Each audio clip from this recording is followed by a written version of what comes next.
गजाननभूतगणादिसेवितं कपित्थजम्बुफलचारुभक्षणम् उमासुतं शोकविनाशकारकं नमामि विघ्नेश्वरपादपङ्कजं वक्रतुण्डमहाकाय सूर्यकोटिसमप्रभा निर्विघ्नं कुरु मे देव सर्वकार्येषु सर्वदा। अभी तक आप लोगों को राम मंदिर का बहुत इंतज़ार था। राम मंदिर आपका तैयार हो गया। हिंदू धर्म का आस्था और जाग गया और सनातन धर्म का आस्था बहुत जाग गया। मैं आप लोगों को चौपाई बाई चौपाई, दोहा बाई दोहा सरल रूप में रामचरितमानस समझाने का, आपके घर तक पहुंचाने का प्रयास कर रहा हूं। और मैं YouTube चैनल वालों को धन्यवाद देता हूं जिन्होंने ऐसी सुविधा आप लोगों को प्राप्त किया। भगवान उनको सदा जय जयकार करे। अभी तक हमने कथा आप लोगों को चौपाई बाई चौपाई यहाँ तक बताए हैं कि कामदेव जी को भेजिए, सभी देवी देवता कि भोलेनाथ का तपस्या को हिलाइए जाके। उसी से जो है तारकू राक्षस का वध किया जा सकता है। जो भोलेनाथ के बीज से पैदा होंगे वही तारकू को मार सकता है, अन्यथा तारकू को मारना असंभव है। कोई रास्ता नहीं है। सभी देवता पराजित होकर ब्रह्मा जी के पास गए हैं। ब्रह्मा जी उनको कामदेव से विनती करने बोले। कामदेव जी चल दिए हैं। सबके कहने से या भोलेनाथ का तपस्या को हिलाते हैं। तो चलिए कथा आरंभ करते हैं। भाग्यो विवेक सहाय सहित सो सुभग संजुग मही मुरे सदग्रंथ पर्वत कंदरिन महु जाइते ही अवसर दुरे होनिहार को करतार को रखवार जग खर भरू परा दुई माथ के रतिनाथ जहि कहूँ कोपी कर धनु सर धरा। विवेक अपने सहायकों के साथ, सहायकों के सहित भाग गया। उसके योद्धा रणभूमि से पीठ दिखाकर भाग गए। उस समय वे साथ सब सतग्रंथ रूपी पर्वत की कंदराओं में जाकर छुप गए।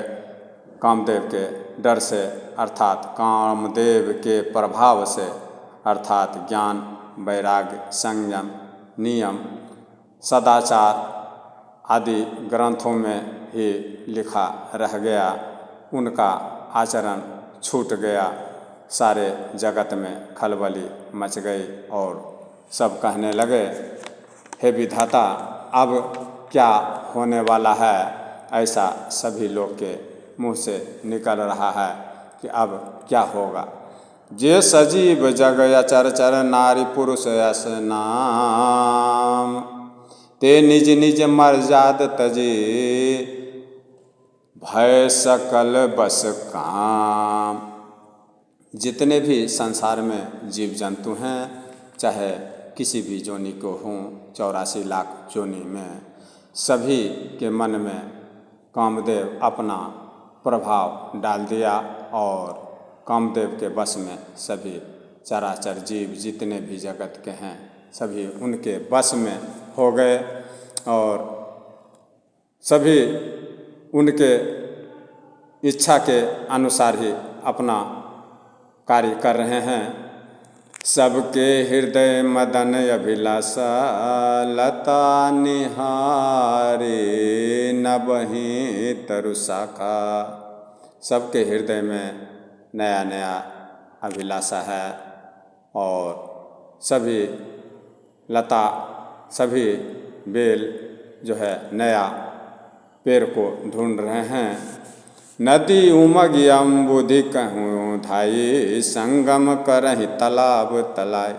नदी जितने भी हैं संसार में सभी उमगते हुए, खलबली मचाते हुए जाके समुद्र में मिल जा रही है और संगम कर रहे हैं। तालाब और तालाब आपस में संगम कर रहे हैं। ऐसा कामदेव का प्रभाव छाया है। जहाँ असी दशा जरन के बरनी, को कही सके सचेतन करनी। जहाँ ये वृक्ष नदी आदि यह इस दशा में पहुँच गई है, तहाँ वहाँ अब छोटे मोटे हमारे जैसा मनुष्यों का और संत महात्माओं का क्या कहना, वो उनका क्या हाल हुआ होगा, ये आप खुद मन में विचार कर सकते हैं। पशु पक्षी नभ जल थल चारी, भय काम बस समय विचारी। पशु पक्षी जितने भी आकाश में उड़ने वाले हैं और जितने भी जल में रहने वाले हैं और जितने भी थल के ऊपर चलने वाले हैं, ये सभी काम के बस में हो गए, कामदेव के बस में हो गए।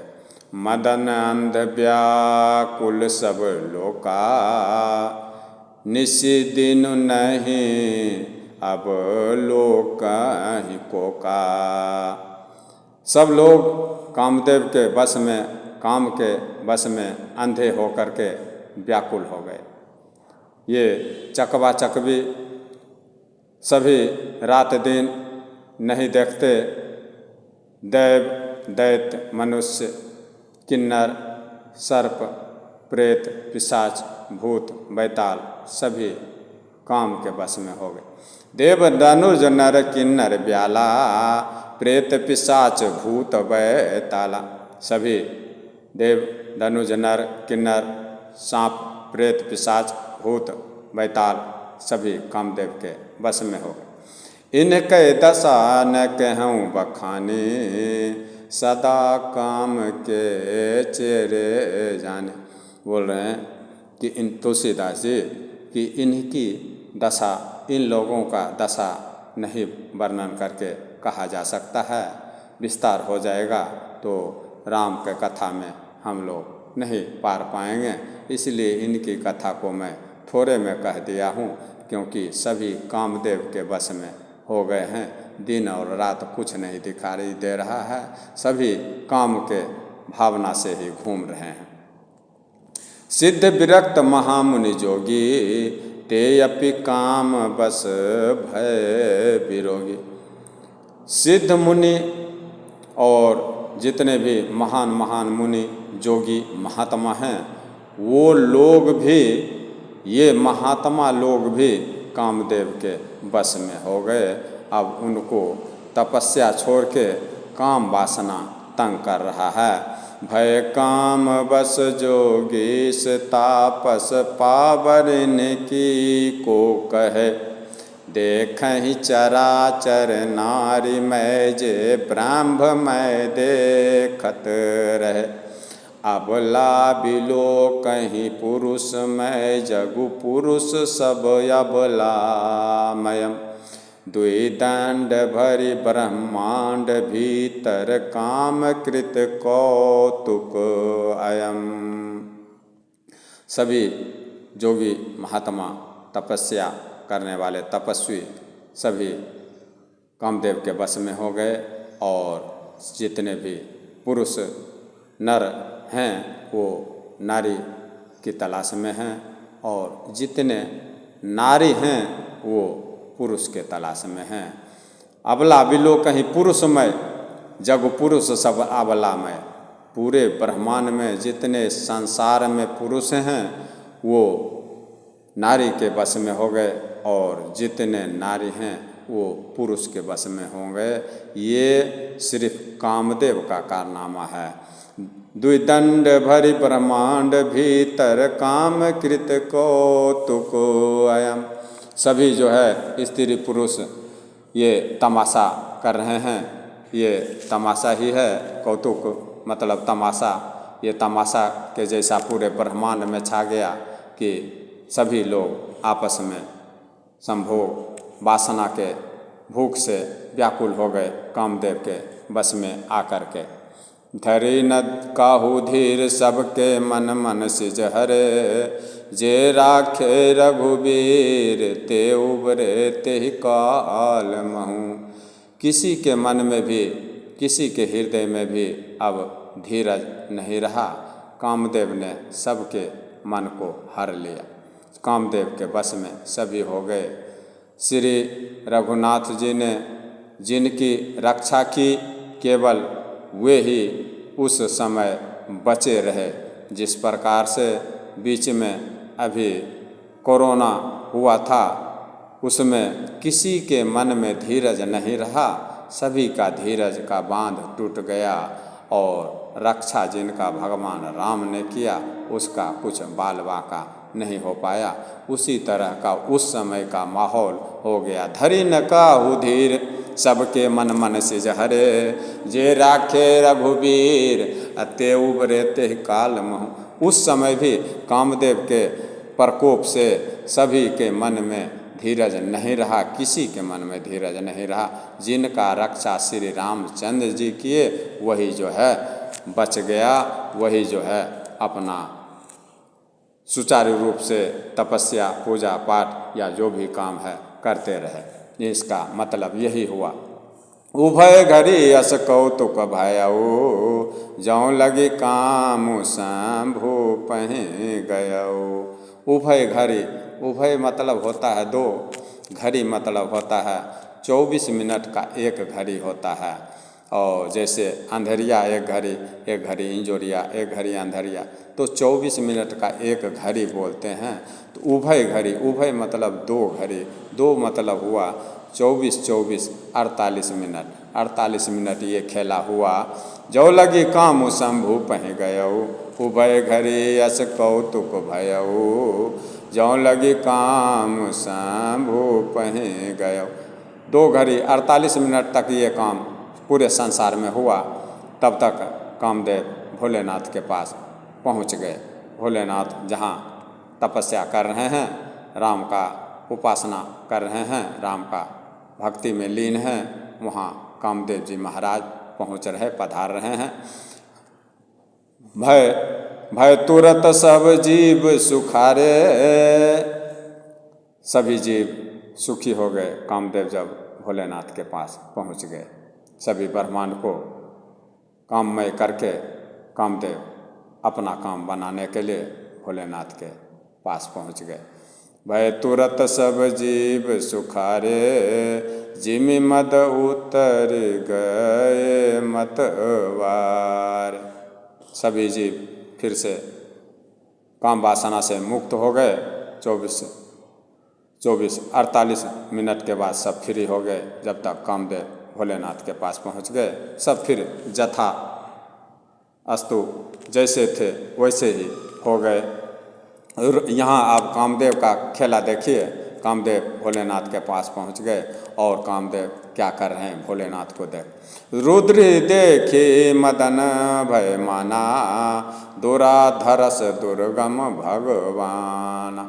भोलेनाथ को देख करके, रुद्र रूप में देख करके कामदेव, मदन मतलब कामदेव, ऐसे देख के आश्चर्यचकित रह गया और उसको कुछ समझ में नहीं आ रहा है कि अब इनको कैसे हिलाया जाए।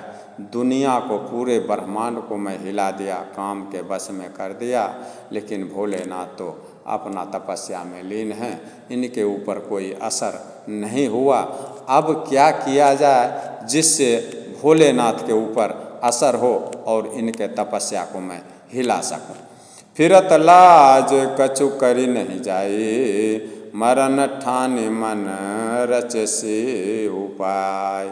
घूम रहे हैं कामदेव जी और घूमते हुए इनको कुछ उपाय समझ में नहीं आ रहा है कि अब भोलेनाथ को तपस्या से हिलाएं तो कैसे हिलाएं।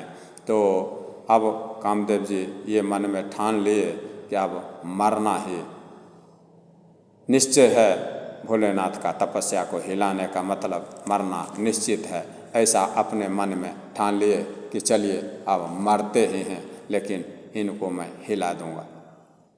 प्रगटिस तुरत रुचिर ऋतु राजा, कुसुमित नभ तरु राजी विराजा।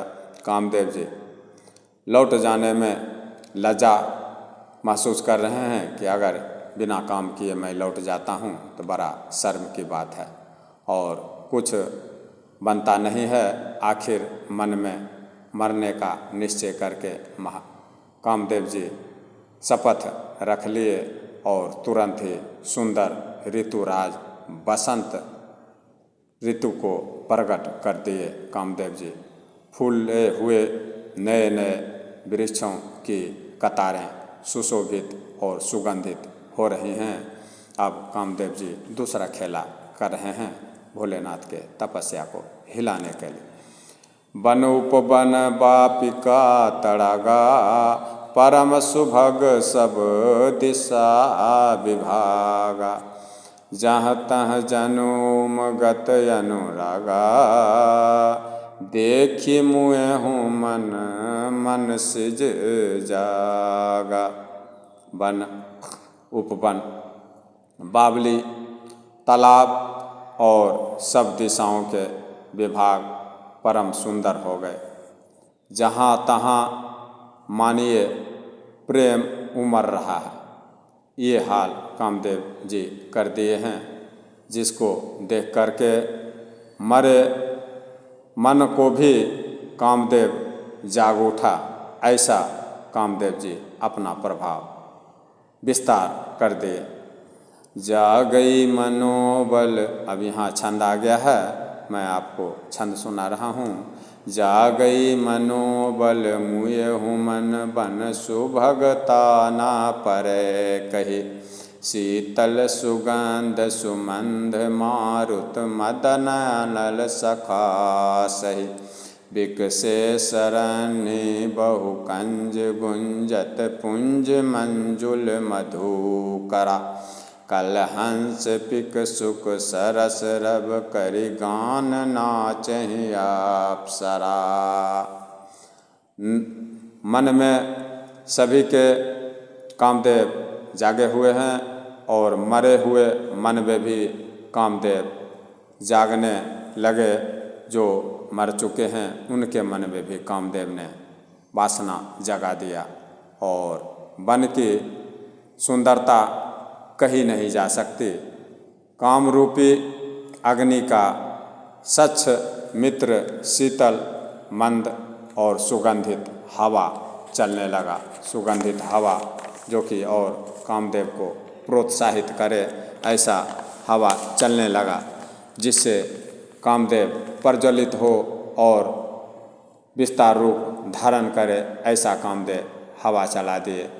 अनेकों प्रकार की सुगंधित हवाएं चल रही हैं और पूरे कमल और सभी फूल खिल रहे हैं, जिन पर सुंदर भंवरे का समूह गुंजार कर रहे हैं। कोयल और तोते रसीले बोली बोल रहे हैं और अप्सराएं गीत गा गा कर नाच रही हैं भोले बाबा का तपस्या को हिलाने के लिए। सकल कला करी कोटि विधि, हार्यो सेन समेत। चलिन अचल समाधि शिव, कोप्यो हृदय निकेत। सभी सकल कला मतलब सभी कला करके, सकल कला करी कोटि विधि, सभी कलाकारी करके और करोड़ों प्रकार से हार गए कामदेव जी। चली न अचल समाधि से, भोलेनाथ का अचल समाधि हिला नहीं, तब कामदेव जी क्रोधित हो उठे। तब क्रोधित होके अब दूसरा रूप धारण कर रहे हैं। अब भोलेनाथ को कैसे हिलाया जाए। देखी रसाल बिटप बर शाखा, तेहि पर चढ़े मादन मन माखा। कामदेव जी क्रोधित हो गए और देख रहे हैं रसाल का पेड़, रसाल मतलब आम का पेड़ होता है, देखी रसाल बिटप बरसाखा, आम के पेड़ पर चढ़ के एक शाखा पर कामदेव जी बैठ गए। उसी पर तेही पर चढ़े वो मदन मन माखा, मदन कामदेव जी उसी पर जाके बैठ गए। धनुष चाप निज कर संधाने, अतिरिसता की सरबन लगतान। अपना फूल का धनुष कामदेव जी संधान कर लिए, हाथ में ले लिए, संभाल लिए। भोलेनाथ को मारने के लिए वो आम के पेड़ पर से भोलेनाथ को धनुष का बाण मारने के लिए संभाल लिए हैं और बहुत गुस्सा से कान तक धनुष को खींच लिए। आदमी कोई भी अपने धनुष और बाण को कान से ज़्यादा नहीं खींच सकते और यहाँ तक खींच लिए हैं। इसके बाद क्या कर रहे हैं कामदेव जी, देखिए। सुमन चाप निज कर संधाने, अतिरिसता की सरवन लगे ताने।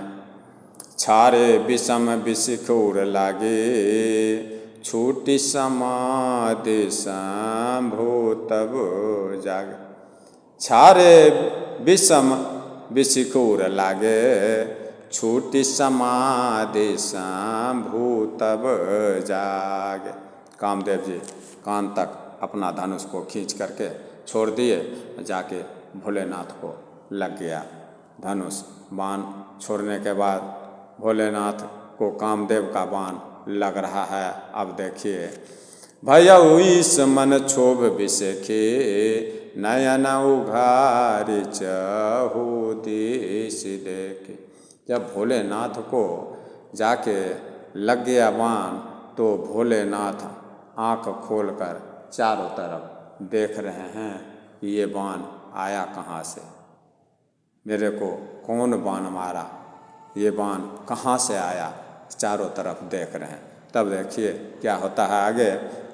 सौरभ पल्लव मदन बिलोका, भयउ कोप कांप्यो त्रैलोका।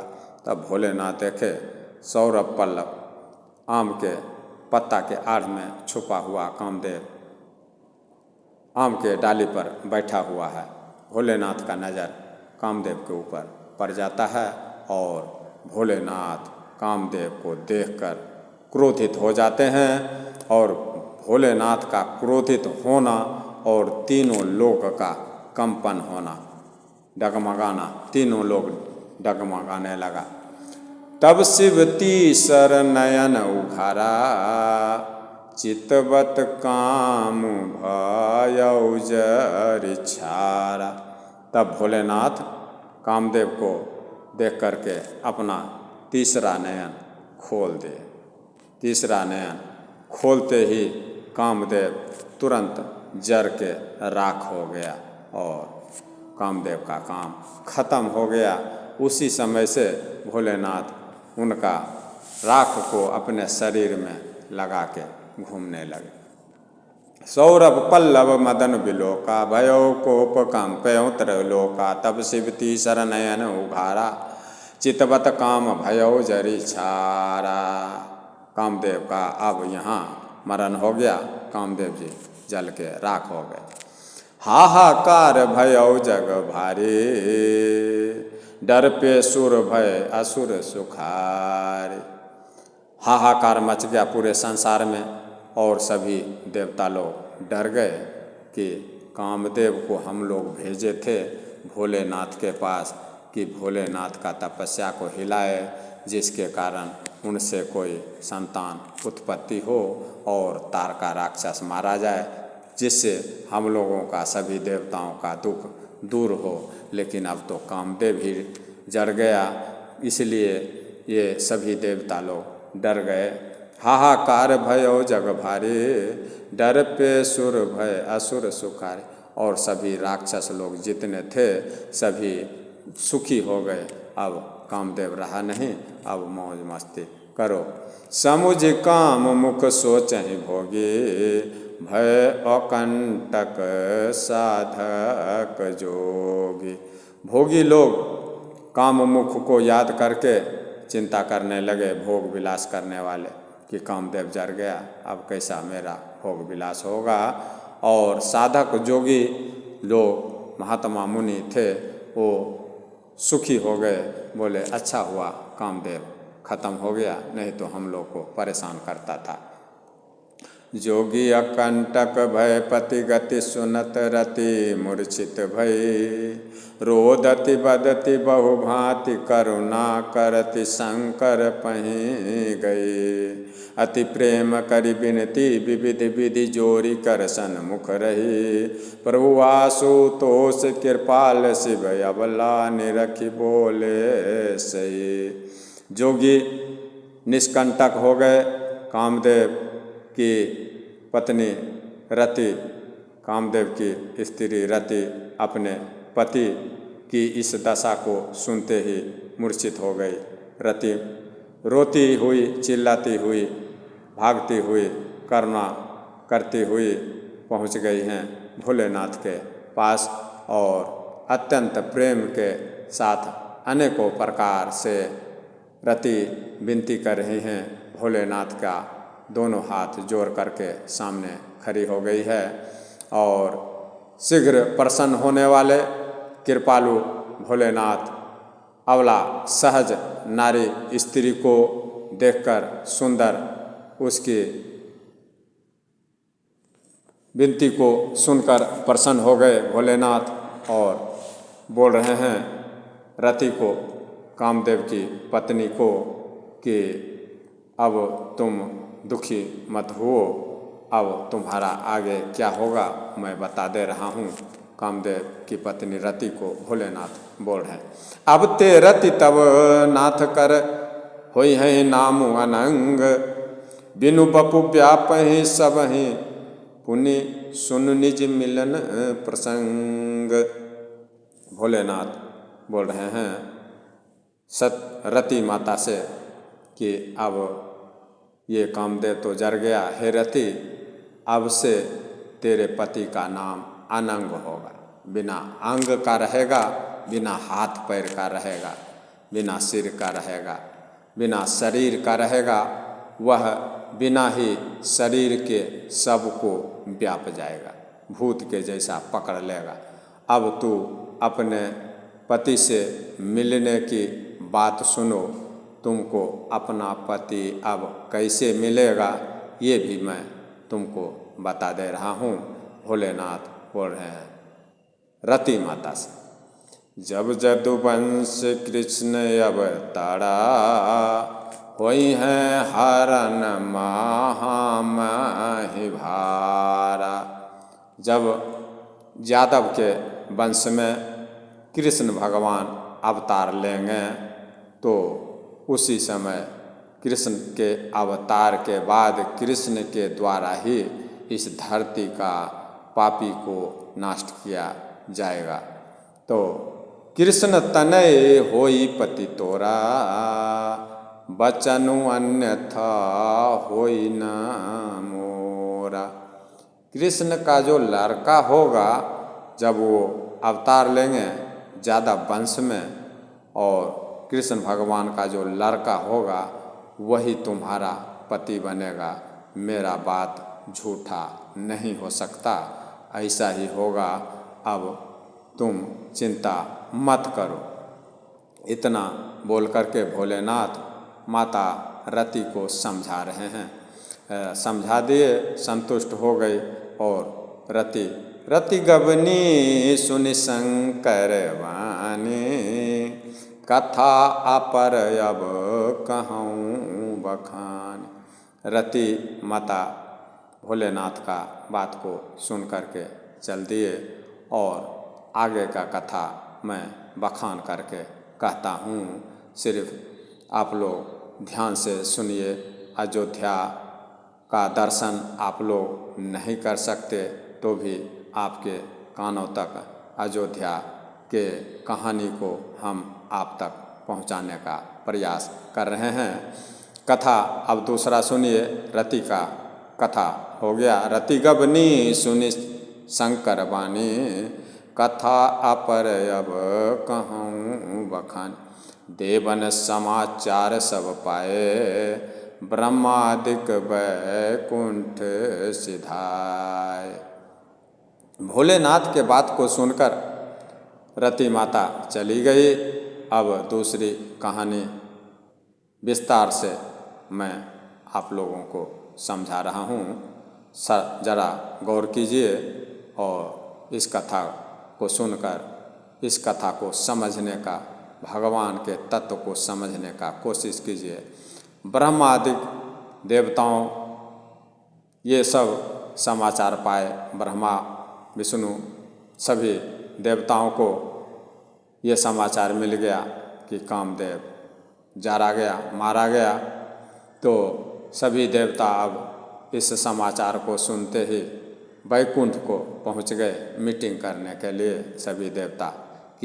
सभी देवता मिल करके हम लोग कामदेव को भेजे थे भोलेनाथ के तपस्या को हिलाने के लिए, लेकिन कामदेव जर गया। अब क्या किया जाए, फिर से मीटिंग बैठाया जाए। फिर से अब कामदेव तो भेजा नहीं जाएगा, अब क्या उपाय किया जाए, कैसे भोलेनाथ का तपस्या को हिलाया जाए, कैसे उनसे अपना मदद लिया जाए।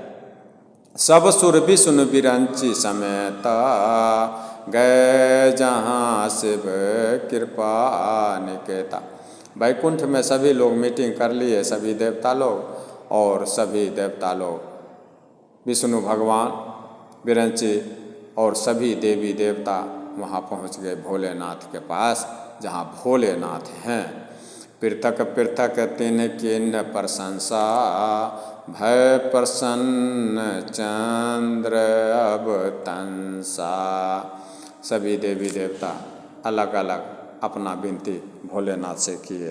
भोलेनाथ उनके देवी देवताओं के विनती को सुनकर प्रसन्न हो गए और फिर भोलेनाथ बोल रहे हैं देवी देवता भोलेनाथ से बोल रहे हैं, बोले कृपा सिंधु वृष के तू, कहाँ हूँ अमर आए के ही हेतु।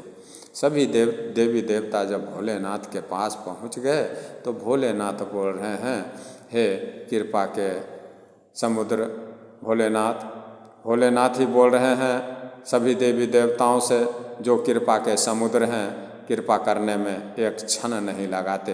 वही भोलेनाथ सभी देवी देवता से खुश होकर के उनके विनती को सुन करके बोल रहे हैं, कहिए आप लोग कैसे आए। सभी से पूछ रहे हैं भोलेनाथ। कह विधि तुम प्रभु अंतर्यामी, तदपि भगति बस बिनबो स्वामी। सभी देवी देवता बोल रहे हैं भोलेनाथ से, देवों के देव महादेव से, हे नाथ आप तो खुद अंतर्यामी हैं, पूछ रहे हैं किस लिए आए। तो फिर भी आपसे हे स्वामी मैं अपना विचार बतलाता हूँ, विनती करता हूँ कि एक समस्या है हम लोगों का, उसको आप सुन लें और हम लोगों के समस्या को दूर कर दें। सकल सुरन के हृदय से शंकर परम उछाहू, निज नैनन देखा चहे नाथ तुम्हार विवाहु। सभी देवी देवता भोलेनाथ से बोल रहे हैं, हे देवों के देव महादेव, हम सभी देवताओं के मन में ऐसा परम उत्साह है कि हे नाथ वे अपनी आँखों से, सभी देवी देवता अपनी आँखों से आपका विवाह को देखें, यही लालसा लेकर के आपके पास हम लोग आए हैं। यह उत्सव देखिए भरी लोचन, सोई कछु करहूँ मदन मद मोचन। ये उत्सव मतलब आपके शादी का उत्सव, आपके विवाह का उत्सव हम लोग देखें, यही आप दिखाइए हम लोग को, ऐसा कुछ कीजिए। मदन के कामदेव के घमंड को तोड़ने वाले भोलेनाथ। काम जारी रति कहूँ बरु दिन्हा, कृपा सिंधु यह यति भाल किन्हा। कामदेव को भस्म करके हे नाथ हे महादेव आपने बहुत अच्छा किया और रति को वरदान दे दिया कि कृष्ण भगवान जब अवतार लेंगे यादव के वंश में यदुवंश में तो उनका लड़का प्रद्युम्न से उनका विवाह होगा, ऐसा वरदान आपने दे दिया। ये तो बहुत अच्छा किया और हम लोग का भी विनती आप सुन लीजिए हे महादेव, मेरा भी काम हम लोग के देवताओं का भी विनती सुनिए कि हम लोग आपका शादी अपने दोनों आँखों से देखें, ऐसा कुछ कीजिए बोल के भोलेनाथ से सभी देवी देवता विनती कर रहे हैं।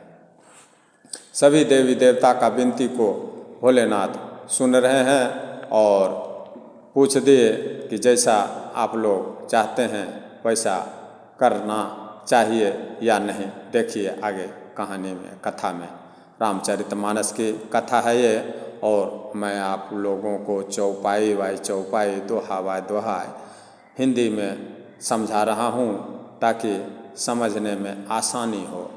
सासति करि पुनि करहि पसाऊ, नाथ प्रभुन कर सहज स्वभाव।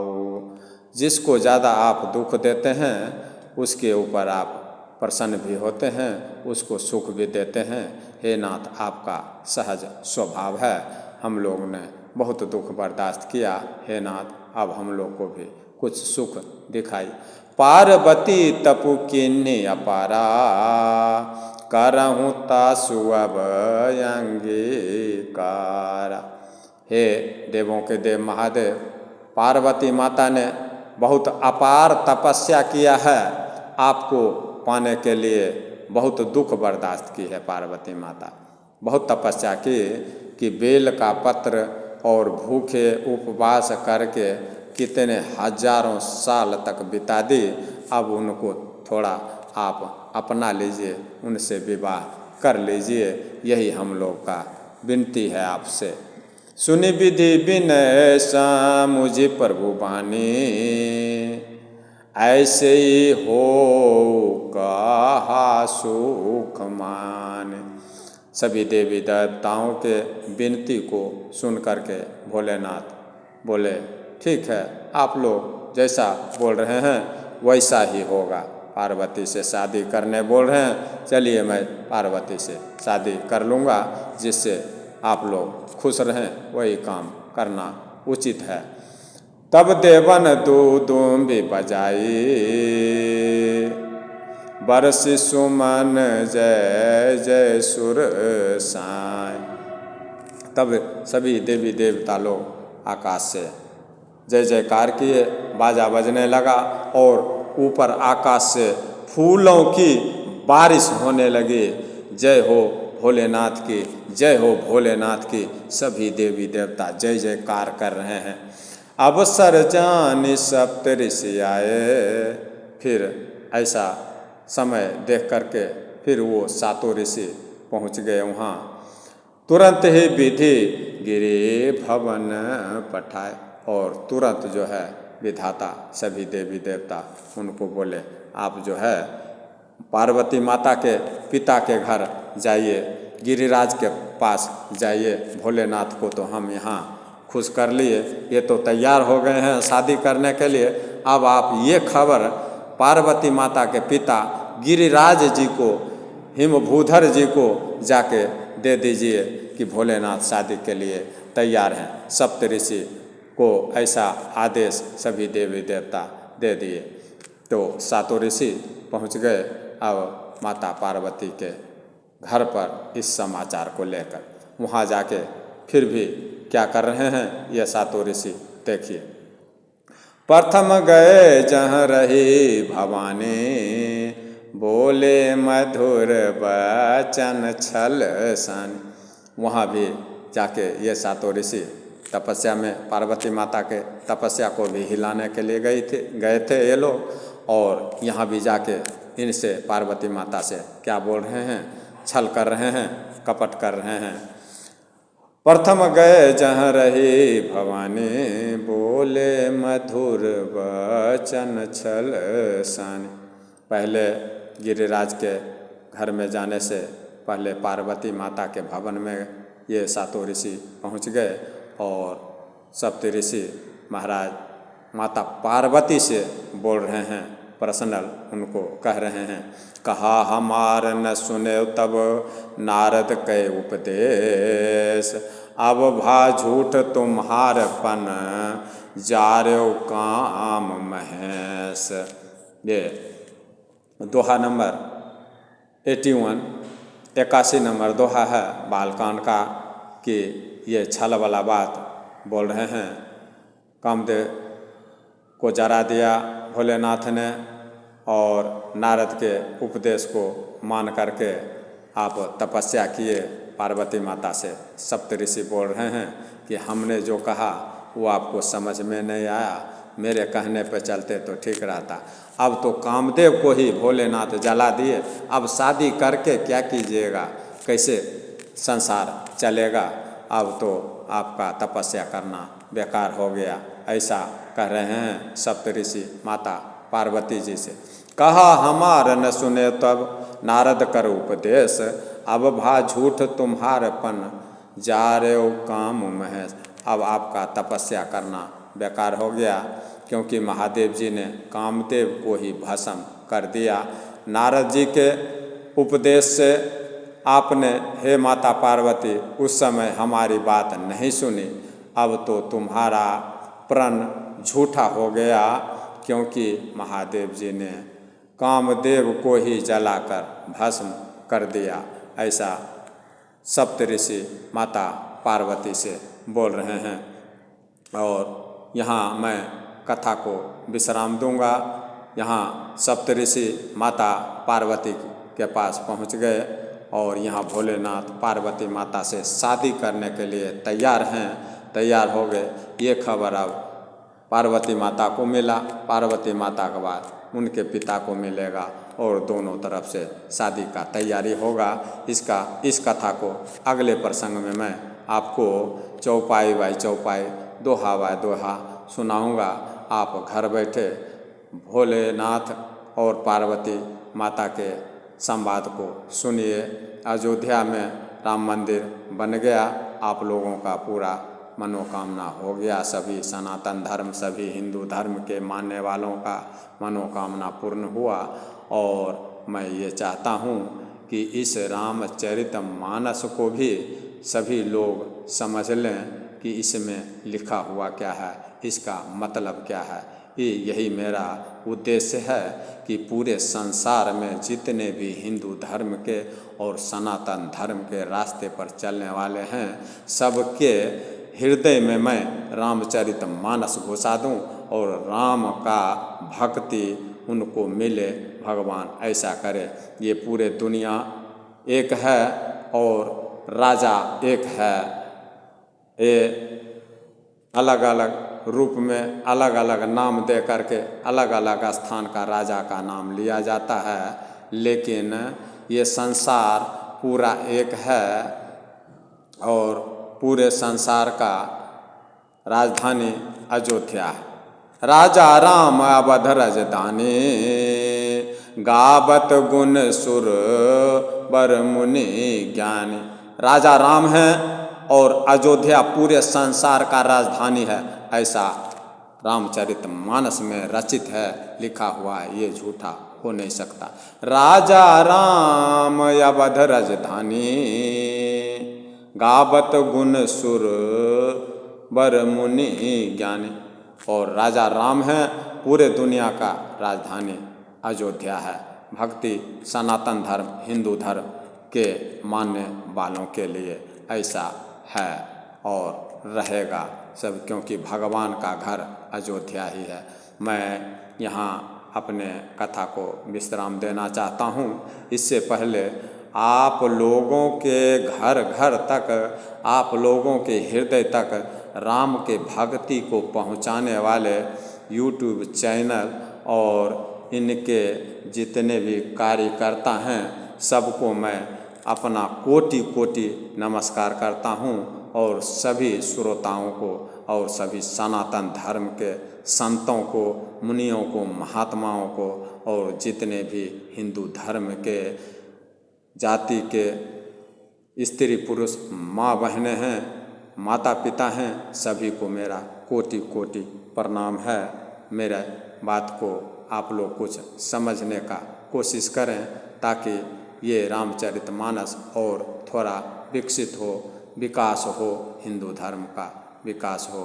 और मैं कुछ नहीं चाहता आप लोगों से, मैं आगे के लिए जो जनरेशन आने वाले हैं उनको भी धर्म के बारे में थोड़ा ज्ञान हो, यही मैं चाहता हूँ।